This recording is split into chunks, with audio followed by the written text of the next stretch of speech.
나는 분별하는 양입니다라는 제목으로 하나님 말씀 함께 나누겠습니다.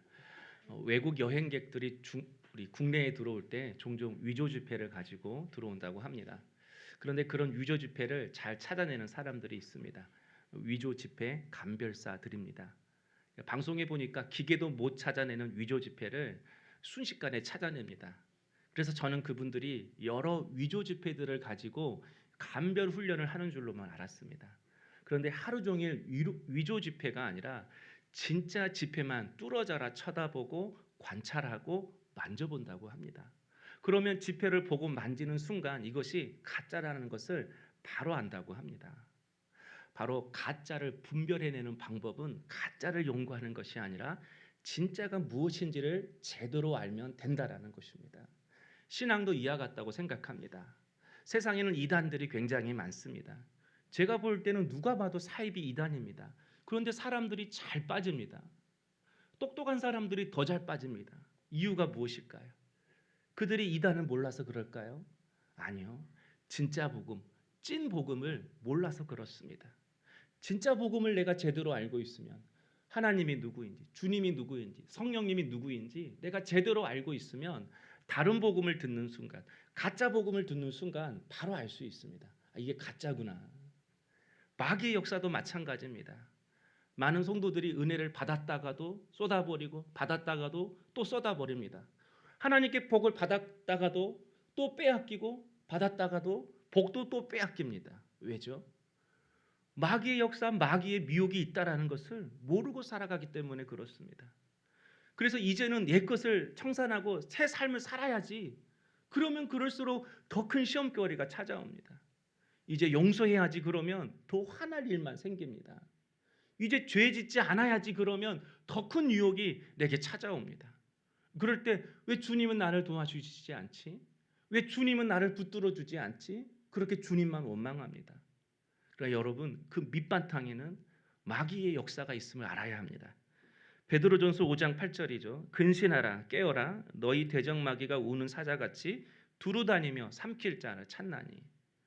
마귀가 나를 삼키려고 호시탐탐 노리고 있다라는 것입니다. 그래서 마귀의 역사가, 마귀의 미혹이 있다라는 것을 모르면 늘 당합니다. 모르고 마귀의 밥이 되어 살아가는 것이죠. 그렇다면 여러분, 왜 우리가 마귀의 역사, 마귀의 미혹을 모르는 것입니까? 내가 인격적으로 주님을 만나본 경험이 없기 때문에 그렇습니다. 예수님을 진짜 만난 사람은 마귀의 역사를 압니다. 주님이 주신 마음과 다르거든요. 내가 경험한 주님의 마음과 다르거든요. 내가 느낀 주님의 생각과 다르거든요. 내가 경험한 주님의 성품과 다르거든요. 그래서 마귀의 역사, 마귀의 미혹임을 아는 것입니다. 분명 요즘처럼 과학이 발달한 시대에 마귀가 역사한다는 말은 설득력이 없는 것처럼 들립니다. 그런데 아직도 공중파에서 귀신 나오는 프로그램하고 귀신 나오는 드라마 합니다. 이제는 귀신이 오빠고 친구고 팬입니다. 최고의 엘리트들이 모여있는 대기업은요, 신년이 되면 아직도 안전 기원제를 연다고 합니다. 수천만짜리 최첨단 최신 자동차 앞에서 아직도 돼지머리 놓고 절하는 사람들도 많습니다. 또 여전히 점집에 드나드는 사람도 많습니다. 그런데 여러분, 정말 이 용한 무당 엄마를 둔 주명식 목사님이 계시는데요. 그분이 그러시더라고요. 진짜 예수 믿는 사람은 점괘가 안 나온다고 합니다. 자기 엄마한테 들은 말이에요. 최고의 점쟁이. 만약 점을 치면 그 점쟁이가 가짜든지 예수 믿었다고 하는 그 사람이 가짜든지 둘 중에 하나래요. 그래서 한 번씩 다 가봐야 되나 그런 생각도 확인 차원에서 정말 이렇게 믿는지 안 믿는지. 믿죠? 얼마 전에 할로윈 축제를 했습니다. 수천 명의 청년들이 귀신 분장, 좀비 분장하고 거리로 나왔습니다. 목사님들은 젊은 신식 목사들은 그 문화니까 우리가 변화시키면 된다. 그것이 진짜 문화일까요? 그들의 분장을 봤습니까? 수천 명의 청년들이 그 분장하고 그날 밤에 무엇을 하는지 여러분 아십니까? 데살로니가 전서 5장 22절에 악은 어떤 모양이라도 버리라. 악은 여러 가지 모습으로 나타난다라는 것입니다. 귀신은, 마귀는 여러 가지 모습으로 나타난다라는 것입니다. 때로는 무섭게, 때로는 친근하게, 때로는 나도 모르게. 그래서 귀신이 없다고 하는 사람들, 귀신을 무시하고 살아가는 사람들은요, 늘 당하게 되어 있습니다. 누가 귀신의 밥이 된 줄 알아요? 귀신 없다고 하는 사람들하고 귀신을 너무 무수하는 사람들. 여러분, 오늘 말씀을 보십시오. 말 못하는 사람이 고침을 받고자 예수께 나왔습니다. 그런데 32절을 보니까 그냥 말을 못하는 것이 아니라 귀신 들려서 말을 못하는 사람이라고 이렇게 말을 하고 있어요. 성경에는 이렇게 기록돼서 우리가 알고 있지만 아마 이 병자는 자신이 귀신 들려서 이렇게 말을 못하고 있다는 것을 몰랐을 것입니다. 그러니까 한마디로 당하고 산 거예요. 그런데 예수님께서 귀신을 쫓아내는 순간 말문이 터졌습니다. 33절에 보니까 귀신이 쫓겨나고 말 못하는 사람이 말하거늘. 주님의 행동을 보고 나서야, 귀신을 쫓아내는 그 행동을 보고 나서야 병자 자신도 알았습니다. 주변 사람들도 그제서야 알았을 것입니다. 아, 이게 귀신의 역사였구나, 마귀의 역사였구나. 성도 여러분, 오늘 본문에 보니까 귀신이 말을 못하게 했잖아요. 귀신이 말을 못하게 했다면 귀신도 우리의 기도를 못하게 할 수 있다? 할 수 있다. 할 수 있다. 귀신도 방해할 수 있어요. 내 믿음, 내 마음, 내 삶, 내 기도 생활 충분히 방해할 수 있어요. 그러므로 여러분, 마귀의 역사가 있다는 것을 분명히 알아야 합니다. 그러면 싸움의 차원이 달라집니다. 사람이 아니라 마귀를 대적합니다. 내 노력이 아니라 하나님을 의지합니다. 여러분, 영적 존재를 어떻게 우리가 이길 수 있겠습니까? 보이지 않는데, 우리가 약한데 하나님을 의지할 수밖에 없습니다. 그러므로 영적 전쟁의 시작은요, 마귀의 역사를 분별하는 것에서부터 시작합니다. 영적 전쟁이 정말 어려울 것 같지만 사실 이게 마귀의 역사다 이렇게 분별만 되면요, 대부분 승리할 수 있습니다. 그러므로 우리의 삶 속에 일어나는 모든 마귀의 역사와 미혹을 잘 분별할 수 있는 우리 성도님 될 수 있기를 소망합니다. 그렇다면 어떻게 마귀의 역사를 분별할 수 있습니까? 성경 말씀으로 분별하는 것입니다. 하나님의 말씀으로, 찐 복음으로 마귀의 역사를 분별하는 것입니다. 가끔 영적 전쟁을 한다고 해서 무슨 일이 일어날 때마다 마귀야 떠나가라, 귀신아 떠나가라 이렇게 말하는 사람들이 있습니다. 또 어떤 사람은 자기 마음에 맞지 않으면 다 마귀라고 합니다. 찬양대에서 한 사람이 지휘자한테 계속해서 꼬치꼬치 따졌습니다. 그러니까 밑에 있는 다른 파트 권사님이 그러는 거예요. 그 사람한테 또 마귀 짓거리 하네. 그래가지고 찬양대가 엄청 싸움이 났습니다. 욕하고 싸움이 나는 거죠. 하나님은 악한 역사가 무엇인지를 하나님의 말씀 속에 정확히 기록해 놓았습니다. 그중 하나가 오늘 본문에 나왔어요. 바로 악한 영은 우리의 미움을 통해서 역사한다라는 것입니다. 우리가 순간순간 누가 미워할 수 있어요. 누가 싫어할 수 있어요. 전문용어로 꼴보기 싫어요. 그런데 그건 당연하지만 오랫동안 누군가를 마음에 품고 있어요. 오랫동안 내 안의 미움을 해결하지 못하고 살아가요. 그것은 악한 영의 역사라는 것입니다. 34절 말씀이에요. 바리새인들은 이르되 그가 귀신의 왕을 의지하여 귀신을 쫓아낸다 하더라. 예수님께서 귀신을 쫓아내니까 바리새인들이 뭐라고 말해요? 하나님의 능력으로 쫓아낸다 이랬어요? 귀신의 왕의 힘을 빌어서 그가 귀신을 쫓아낸다 이렇게 이야기했어요. 조롱했어요. 눈에 뻔히 그들이 봤음에도 하나님의 역사라고 인정하지 않았어요. 이유가 뭐죠? 미우니까. 그들은 예수님이 미웠어요. 계속해서 미웠어요.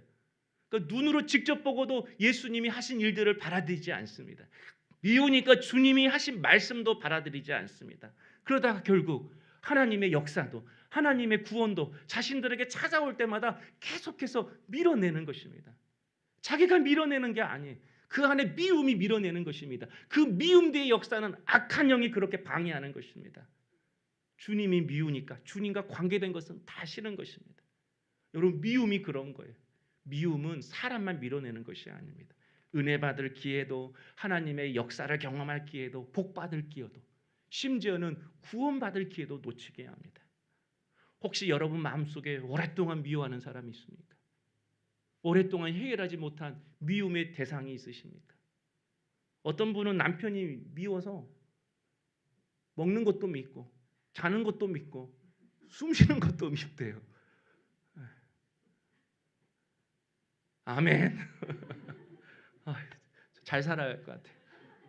오늘 성실히 남편의 역할을 잘해야겠다는 생각이 들어요. 그래서 성경은 여러분 이런 미움이 악한 영의 역사라고 분명히 말합니다. 그래서 요한일서 2장 11절에 우리 한번 여기 찾아보겠습니다. 요한복음 2장 11절에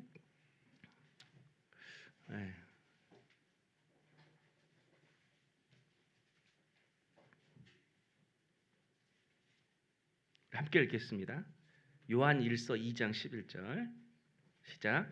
그의 형제를 미워하는 자는 아직 안 찾았는데. 자, 시작.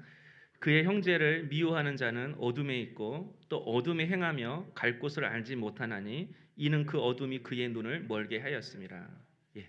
미워하는 자는 어둠에 있대요. 이게 무슨 뜻이죠? 미움이 악한 영의 역사라는 것입니다. 뿐만 아니라 어둠이 그의 눈을 멀게 했다 이렇게 이야기를 합니다. 미움의 영에 붙들리면 우리의 영안이 멀어진다라는 거예요. 미움으로 우리가 살면 매 순간 어리석은 결정을 해서 어두운 길을 걸어가는 것처럼 잘못된 길을 걸어간다라는 것입니다. 그러므로 여러분 오랫동안 해결되지 않는 미움이 내 마음속에 있다면 오늘 정신 차리셔야 합니다. 똑똑하게 살아가고 있는 것 같지만 캄캄한 길을 눈 감고 살아가는 사람처럼 미련하게 사는 것입니다. 아마 오늘 이 말씀이 불편한 성도님도 있을 것입니다. 목사님 제가 괜히 미워하겠습니까? 미운 짓을 하니까 제가 미워하는 거 아니겠습니까? 내게 아픔을 주고 상처를 주니까 내가 미워하는 거 아니겠습니까? 제가 괜히 미워하겠습니까? 그 사람을. 그리고 자기 안에 있는 그 미움을 해결하려고 하지 않습니다. 그리고 항상 나만 억울해, 나만 힘들어, 나만 불쌍해, 나보다 힘든 사람은 더 없을 거야, 이런 생각만 하고 살아갑니다. 그러나 여러분 자기만 상처받고 살아가는 것이 결코 아님을 여러분 아셔야 합니다. 미움을 해결하지 못한 사람은 자신뿐만 아니라 자신이 다른 사람에게 상처 주고 있음을 반드시 아셔야 합니다. 엄마가 항상 아빠를 미워해요. 자녀들 불러놓고 아빠 흉을 봐요. 그러면 그 딸은요 결혼하고 나서 항상 남편을 불신의 눈으로 봅니다. 똑같이 남편이 자기에게 미운 짓 하면 자녀들 모아놓고 아빠 흉 봅니다. 그러면 그 자녀가 또 아버지를 불신하고 나중에 만날 배우자를 불신하며 살아갑니다. 아들이 항상 화내는 아빠의 모습을 봐요. 그 아들이 결혼하면 아내하고 싸울 때 아버지의 방법으로 그 일을 해결하려고 해요. 그래서 아빠가 그때 화를 냈구나. 그래서 손이 올라가려고 했구나. 그렇게 된다니까요. 이렇게 우울하고 미움이 있고 분노가 있는 가정은요 항상 마귀의 놀이터가 됩니다. 누가? 내게 상처 준 사람이? 아니요. 항상 우울해야 했고 미움으로 살아가는 그 사람이 그렇게 만드는 것입니다. 여러분 미움의 상처는 결코 나 혼자만의 문제로 끝나지 않습니다.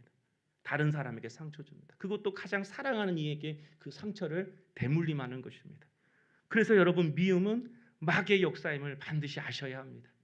그렇다면 우리 안에 있는 이 미움을 어떻게 하면 없앨 수 있습니까? 어떻게 하면 미움으로 인한 내 안의 분노와 상처를 해결할 수 있는 것입니까? 여러분 예수님을 인격적으로 만나는 것입니다. 그래서 그 예수님을 내 인생의 진정 목자 삼고 살아가는 것입니다. 얼마 전에 서울 가까운 교회에서 담임 목사님을 하시는 이승계 목사님의 말씀을 들었습니다. 목사님은 어려서부터 불심이 가득한 어머니 밑에서 자랐대요.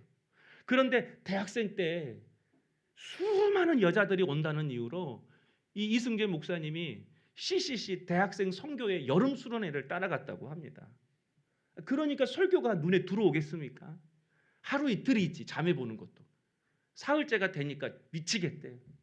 그래서 집에 돌아가려고 했더니 자매들이 울면서 막 기도하니까 엄마가 남의 눈에 눈물 나게 하면 네 눈에 피눈물 난다. 그 말이 걸려서 참았대요. 근데 그날 마지막 날 밤에 강단에 서신 목사님의 설교가 자기의 귀에 들리더래요. 모든 사람은 죄인입니다. 모든 사람은 죄인입니다. 예쁜 미스 코리아를 할지라도 예쁜 죄인일 뿐이고 박사학위를 가질지라도 똑똑한 죄인일 뿐입니다. 우리의 양심이 우리가 죄인인 것을 증명합니다. 그 죄값은 사망입니다. 그래서 우리는 그 죄로 인하여 지옥에 갈 수밖에 없습니다. 21세기에 지옥이 없다고요? 아니요. 천국과 지옥은 반드시 있습니다. 그 순간 그 목사님의 마음속에 나랑 아무 상관없는 말씀이네. 자꾸 왜 나한테 죄인이라고 그러나. 처음에는 그렇게 생각했대요. 그런데 자기 안에서 고등학교 1학년 때 했던 행동이 생각이 나더래요. 아버지는 알코올 중독에다가 도박 중독에다가 또 엄마를 그렇게 심하게 구타했다고 합니다. 그런데 어머니를 그렇게 아버지가 구타했을 때 어렸을 때는 내 힘으로 할 수 없어서 부엌에 숨고 입을 뒤집어 쓰고 있었대요. 그런데 고등학교 1학년이 되는 어느 날 그 아버지가 어머니를 피가 흘리도록 때리니까 도저히 이제는 못 참겠더랍니다. 그래서 부엌에서 식칼을 들고 아버지를 찌르려고 하는데 그때 엄마가 아버지를 만들지 않고 이 아들을 말렸다고 합니다. 승재야, 내가 이렇게 매를 맞으면서 사는 이유는 너 때문이야. 나는 네가 유명한 사람, 성공한 사람 되는 거 그거 소원 아니야. 나는 네가 정상적인 삶을 살았으면 좋겠어. 그 한마디에 그 식칼을 장롱에 꽂고 집을 나갔대요. 그래서 밤새도록 밤거리를 배회했대요. 그래도 다음날 학교에 가야 되니까 밤을 새고 아침에 엄마 아빠가 다 나간 뒤로 집에 들어왔다라는 거예요. 그런데 집에 들어와 보니까 아침에 자기보다 3살 많은 누나가 자신의 숙제 공책을 찢어서 입으로 먹고 있었다고 합니다. 사실 이승재 목사님에게는 3살 많은 내성마비, 정신박야가 누나가 있었다고 해요. 말도 못하고 움직이지도 못하고 관절은 다 꺾어서 침만 이렇게 흘리는. 그런데 그 누나가 자기 인생의 가장 어두운 날 자기 숙제를 찢어서 먹고 있으니까 말도 제대로 못하고 움직일 수 없는 그 누나를 구타하기 시작했다고 합니다. 그동안 아버지에게 풀지 못했던 분노와 미움과 상처를 아무 말 하지 못하고 두려우면서 자신을 보고 있는 그 바보 누나를 향해서 뭘 봐 이 병신아, 나는 네 때문에 한 번도 친구를 집에 데려올 수 없었어. 네가 왜 이 집에 오는 거야. 그리고 신나게 그 누나를 구타하고 가방을 챙겨서 학교로 갔다고 해요. 그런데 항상 밤 10시가 되면 이 침을 흘리니까 엄마가 목욕을 시켜준다고 해요. 그래서 이 목사님이 미리 그 누나의 옷을 이렇게 겪어봤대. 온몸이 멍자국이었어요. 그러니까 엄마가 오기 전에 연탄불에 물을 데워서 깨끗하게 닦아주었다고 해요. 언제까지? 멍자국이 없을 때까지. 한 달 동안 그렇게 목사님 혼자 그 누나를 씻어주었대. 엄마는 그 모습을 보고 야, 우리 승재가 달라졌다. 야, 내 아들이 착해졌다. 변화되었다. 그렇게 생각했대요. 그런데 그 누나가 3년 후에 누나가 26살이 되던 해에 내성마비니까 일찍 죽잖아요. 그래서 그 누나도 26살에 죽었다고 합니다. 그 순간 그런 마음이 들더래요. 완전 범죄입니다. 아무도 모릅니다. 누나가 살아있다고 해도 말도 못하는 바보이기 때문에 아무 말도 못합니다. 내가 이런 짓을 지었다라는 것은 아무도 모릅니다. 그런데 그 강단에 서신 목사님이 모두가 죄인입니다라는 그 순간 아무도 몰랐던, 자기만 알고 있었던 그 완전 범죄와 같은 그 상황을, 누나를 때리는 그 모습을 필름처럼 눈앞에 보여주시더랍니다. 그 순간 자기 안에 자기가 그렇게 미워했던 아버지보다 더 잔인한 폭력성이 있음을 그가 깨달았대요. 아버지는 그렇게 술 먹고 도박했어도 딸은 때리지 않았거든요. 그걸 알고 나니까 마음이 찢어지더래요. 어떻게 이 죄를 해결해야 될지 모르겠더래요. 그런데 그 순간 목사님의 말씀이 또 들리더래요. 그런데 여러분, 희망이 있습니다. 죄를 알지 못하는 분이 있습니다. 죄를 짓지 않으신 분이 있습니다. 그분이 바로 예수 그리스도입니다. 그분을 이제 내 삶의 주인으로 모시고 받아들이면 죄를 용서받고 새로운 삶을 살 수 있습니다. 그분을 영접하기를 원하시는 분은 자리에 일어서십시오. 그때 이 목사님이 자리에 일어섰대요. 그리고 펑펑 울었대요. 그리고 그 순간 주님을 인격적으로 마음에 모셔드리기 시작했대요. 그런데 여러분, 주님을 마음에 모셔드리는 그 순간 아버지가 용서가 되고 이해가 되더래요. 왜 아버지가 그렇게 술을 먹고 엄마를 때렸는지, 6.25 전쟁에, 월남 전쟁에, 참전에서 그 전쟁 트라우마로 힘들어하는 그 아버지의 그 영혼, 그 마음을 하나님이 알게 하시더래요. 성도 여러분, 미움은 미워하지 않겠다고 해서 없어지는 거 아닙니다. 미움의 영아 떠나가라라고 해서 미움이 사라지는 것이 결코 아닙니다. 악한 영은 뒷문으로 갔다가 다시 앞문으로 들어올 것입니다. 왜요? 여전히 우리 안에 미워하는 마음이 있기 때문에. 사울왕이 그랬잖아요. 사울왕 앞에서 다윗이 악기 연주해 주니까 악신이 떠나갔다고 했는데 다시 얼마 후에 그 악신이 사울을 사로잡았습니다. 왜죠? 여전히 다윗을 미워하는 마음이 사울왕 안에 있었기 때문에 그렇습니다. 그러므로 여러분, 이제 예수님을 정말 인격적으로 만나야 합니다. 인격적으로 만난 사람만이 성령님이 그 안에 내주하시는입니다. 성령이 그 안에 임재하셔야만이 우리가 비로소 하나님의 그 마음을 알 수 있고, 그 마음이 부어져야만이 그 마음으로 나를 보고, 그 마음으로 미워하는 그 사람을 바라보고, 그 마음으로 내 인생이 비로소 해석이 되는 것입니다. 바로 이럴 때만이 예수님을 목자 삼고 살 수 있는 것입니다. 그래서 36절 말씀에 예수님이 이렇게 말씀하셨습니다. 무리를 보시고 불쌍히 여기시니 이는 그들이 목자 없는 양과 같이 고생하며 기진함이라.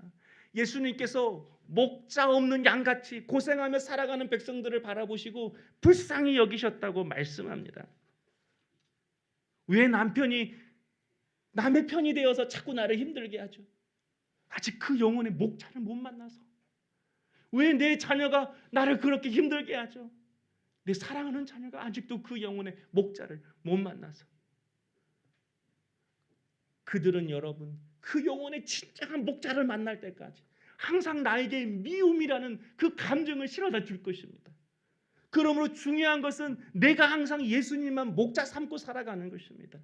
왜 내가 작은 일에도 미워하고 아파하고 분노하고 힘들어하는 것입니까? 아직도 내가 목자 없는 양같이 살아가기 때문에 그렇습니다. 아직 예수님만 나의 목자 삼고 살아가지 않기 때문에 그렇습니다. 그들이 문제가 아니라는 것입니다. 주님만이 목자가 아니까 여전히 그들에게 기대하는 것이 있고 그들에게 바라는 것이 있기 때문에 그렇습니다. 여러분, 사람은 내 만족을 채워주는 대상이 아닙니다.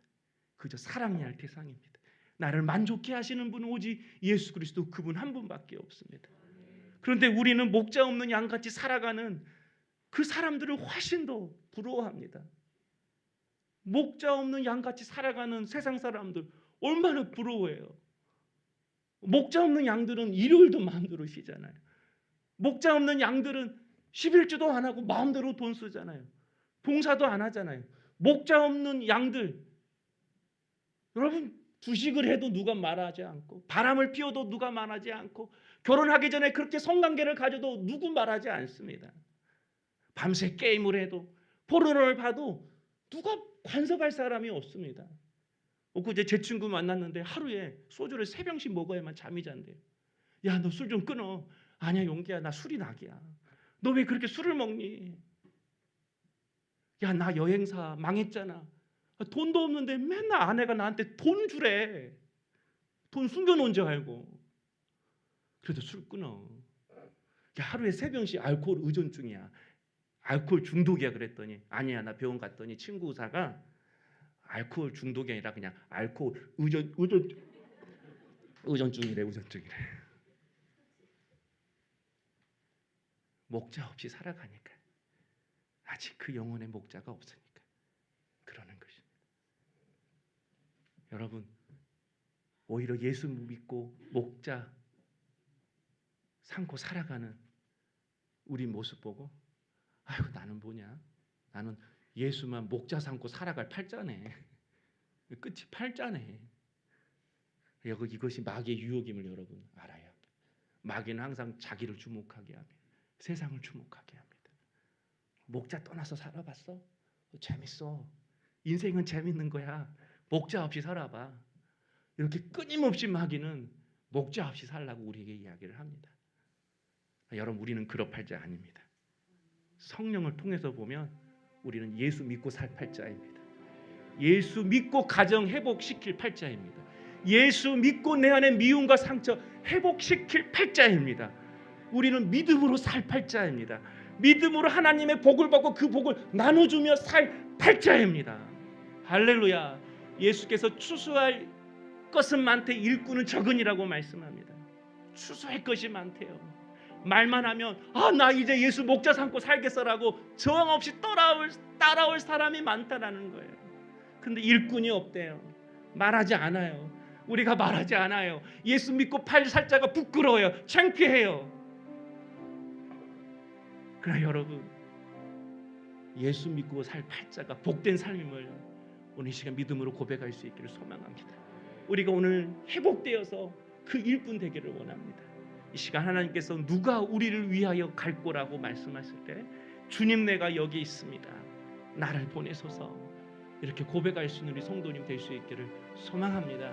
이 시간 주님을 정말 내가 인격적으로 만나서 성령이 내 안에 부어질 때 그 성령으로 나를 보고, 그리고 그 성령으로 왜 그가 이렇게 힘들어 사는지 목자 없이 살아가는 그 영혼을 보게 하시고, 그리고 내가 회복되어 그들을 추수하는 일꾼으로 온전히 설 수 있는 주의 백성들 될 수 있기를 주의 이름으로 축복합니다. 우리 함께 주님, 내가 여기